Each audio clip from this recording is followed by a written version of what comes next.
பங்காளி உனக்கு சிஎஸ்கே மேல அவ்வளோ பாசமாயா?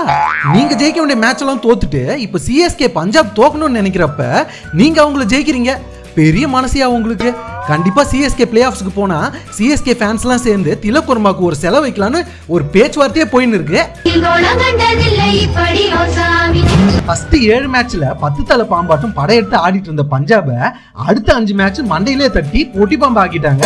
பஞ்சாப் பவுலிங் அட்டாக் பஞ்சரான வண்டி மாதிரி பிம்பிலிக்கா பிலாப்பின் தான் இருக்கு. அடிச்சு தோய்ச்சு பஞ்சா பறக்க விட்டாங்க.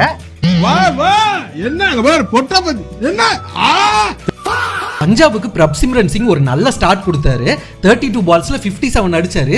கொய்யால இன்னைக்கு 250 தான் நினைக்கிறப்பதான் நம்ம லார்ட் தக்கூர் உள்ள வந்தாரு.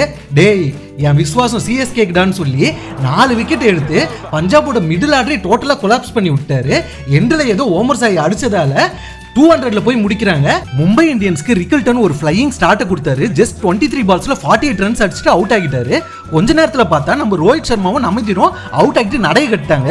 அப்போதான் நம்ம திலக் வர்மா உடம்புல கருப்பசாமி பூந்த மாதிரி ஒரு சூறாவளி ஆட்டத்தை ஆடி ஜஸ்ட் 33 பால்ஸ்ல 75 ரன்ஸ் அடிச்சாரு. இப்ப அடுத்த மேட்சே பஞ்சாபுக்கு ஆர்சிபி கூட. அது ஒரு ரைவல்ரி மேட்ச்னு சொல்லலாம். அதுல ஜெயிச்சாதான் பஞ்சாப் பிளே ஆஃப்ஸ் போவே வாய்ப்பு இருக்கு.